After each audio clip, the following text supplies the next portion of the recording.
a question still remains. Can they free the Knave of Hearts? Or he'll remain in prison?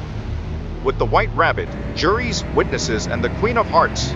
This is the Queen of Words game. Oh, how I wish I could shut up like a telescope. I think I could, if I only knew how to begin. Who are you? My name is Alice. I hardly know, sir. Just at present, at least I know who I was when I got up this morning. But I think I must have been changed several times since then. What do you mean by that? Explain yourself. I can't explain myself, I'm afraid, sir, because I'm not myself, you see. I don't see. I'm afraid I can't put it more clearly, for I can't understand it myself to begin with, and being so many different sizes in a day is very confusing. It isn't. Well, perhaps you haven't found it so yet, but when you have to turn into a chrysalis, you will someday, you know, and then after that into a butterfly. I should think you'll feel it a little queer, won't you? Not a bit. Well, perhaps your feelings may be different. All I know is, it would feel very queer to me. You, who are you? I think you ought to tell me who you are, first. Why? Come back, Alice. I've something important to say. Keep your temper. Is that all? No. So you think you're changed, do you? I'm afraid I am, sir. I can't remember things as I used to be, and I don't keep the same size for 10 minutes together. Can't remember what things? Well, I've tried to say how doth the little busy bee, but it all came different. Repeat. You are old, Father William. You are handsome and young, Grandfather William. I can see you're trying to invent something. I am sure those are not the right words. Again, you are old, Father William. You are handsome and young, Father William. That is not said right. Not quite right, I'm afraid. Some of the words have got altered. It is wrong from beginning to end. And who are these? How should I know? It's no business of mine. Why, they're only a pack of cards, after all. I needn't be afraid of them. What size do you want to be? Oh, I'm not particular as to size. Only one doesn't like changing so often, you know. I don't know.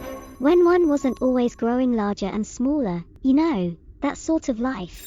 Shall you never get older that you're now? That'll be a comfort. One way, be a good little girl and never to be an old woman. Oh, I shouldn't like that it is unrealistic, but then, always to have lessons to learn and work hard to attain your goals in life. Very well said. I could tell you my adventures, beginning from this morning, but it's no use going back to yesterday, because I was a different person then. Silence all round, so that we shall start the trial game. The last witness who will play the game is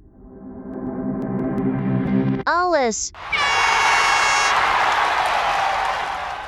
What a curious feeling. I must be shutting up like a telescope, but it's no use now, to pretend to be two people. I must do good and make things right to make one respectable person. Before we start, let's do a recap. Who already played the Queen of Words game? First Hatter, second March Hare, third Dormouse, fourth Cheshire Cat, fifth Owl, sixth and last Alice. Let's start. I will ask you 20 riddles and you have 5 seconds each to think for the answer. And the answer are displayed in the square hearts to be used in the next round. Answer me this. What is like the 2 clearest things on earth yet far beyond them?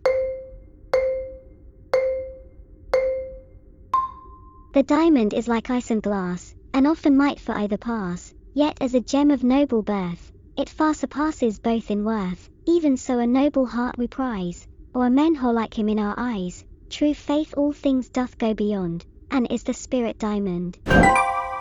What is the race which is always in the world, yet which never has children? Of animals the mule alone hath never offspring of his own, like men of noble sires begot, whose lives, however, end in naught. I truly saw 7 birds hatched from 1 egg. How was that? A sailor from beyond the sea once brought an ostrich egg to thee, as in thy hall the shell did rest, therein a starling made his nest, and from that curious shelter spring, in time full 7 of his young.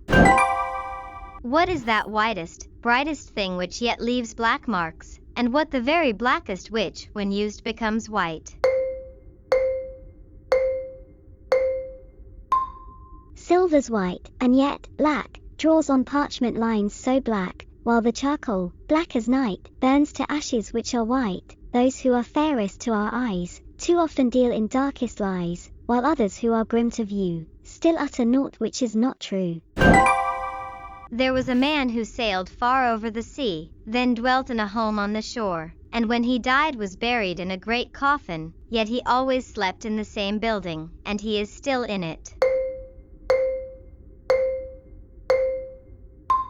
He who sailed the ocean o'er, drew his ship up on the shore, rarely left it for a minute, and when dead was buried in it.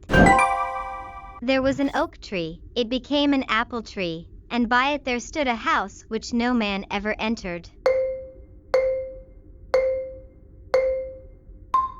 On an oaken panel fair, a house was carved, and standing there, beside it, rose an apple tree. Thus it came to pass, I see. Who was cradled in a snow-white coffin yet never buried.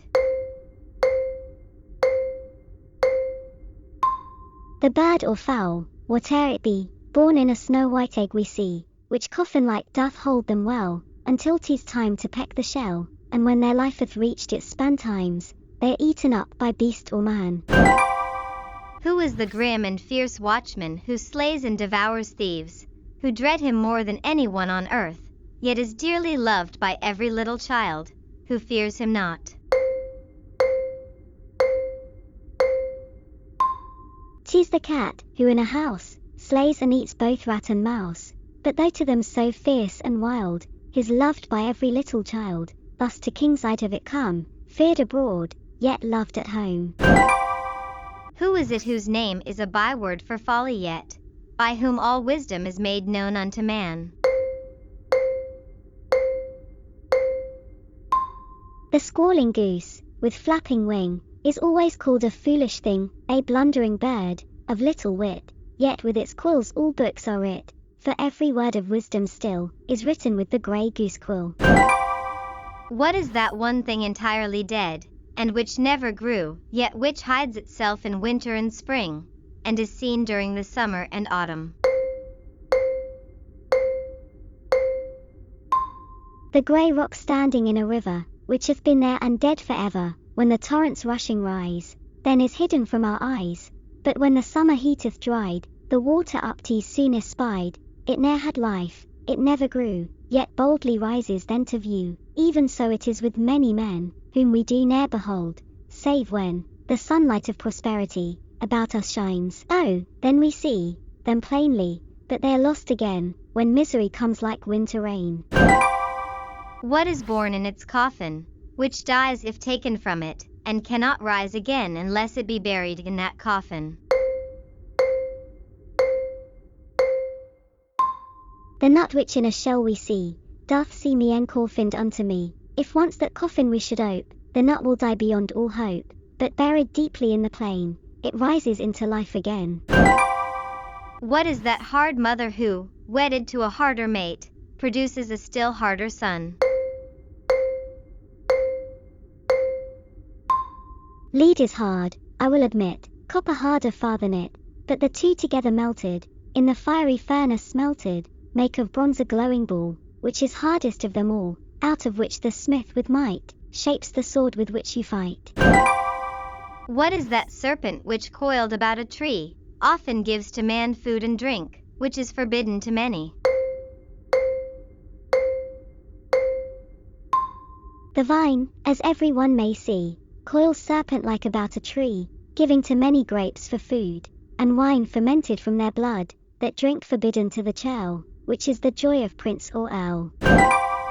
Where are the people so cruel that they cannot dance with joy, unless someone is beaten and cries? Where the tambourine they beat, maidens dance with fluttering feet, to the merry drum they bound, which, till 'tis beaten, gives no sound, and in many things, I wis, many men are like to this. Who is the thief who often carries away clothing, yeah, and many other things, yet never took them home, never used them, and never sold them? When the linen's hung to dry, and the wind is roaring high, oft he steals of maid or man, all the clothing that he can, whirls it merrily on high, to some field, then lets it lie, or, as in an elfin joke, leaves it swinging on an oak, out the angry housewife flies, and to catch the runner tries, sees her petticoat 1 minute, dance as if an elf were in it. Then her husband's linen breeches, capering as with the witches, while shifts fly off with flapping hem, as if a goblin were in them. These, as we do often find, are the robberies of the wind, yet though it makes all things fly, it never gains a penny by it. When and where did pigs fly through the air with their tails upwards? There was a castle sore beset, and little food its men could get. They had among their friends without, one like a giant, strong and stout. It chanced one day while lurking near, he saw a drove of swine appear, no one was nigh. As quick as thought, he one by one the swine upcaught, and light as urchins throw their balls, he hurled them o'er the castle walls. The men besieged were gay as grigs, to see this joyous reign of pigs. It was a wondrous sight to see, how the pigs flew so gloriously, tails up, they hustled through the air, till not a single swine was there. It was he served his liege, and thus it was he broke the siege. Even so it oft to man befalls, when sin assails our spirits' walls. Some blessed angel, prompt and kind, throws pious thoughts into our mind, and we, e'en in our worst distress, are turned to truth and righteousness. By my faith, 'tis a good tale and well moralized. What is ever rising, ever going up on a mountainside, yet which never gets nearer to the top? A tree upon the mountainside grows high and spreads its branches wide. Thus certainly, before our eyes, upon the mount the tree doth rise, perhaps unto a height sublime, still going upward all the time. But though it grow, or if it stop, 'tis never nearer to the top. Thus many grow, yet all in vain, for what they seek they ne'er attain. I wonder whether I am really nearer to the top of this hill of riddles than I was when I began. What was made only to fly in the air, yet which hath no wings? The leather ball is only made to fly as birds fly when 'tis played, yet it hath neither beak nor wings, nor is it like to flying things, and, having made its flight or bound, it straightway falleth to the ground, even as men of little wit try that for which they are unfit, and after flight and effort soar, fall back unto the earth once more. What are the horned cattle which climb trees and walls, where no goat could go, yet which are without feet? Without a foot, without a tail, and yet with horns we see the snail, browsing and rocking at its case, upon the tops of lofty trees, for well we know that sure and slow, doth often to the highest go. Riddles 90 and 9. Have I asked that much riddles? Now we have come to the last, and for my last question.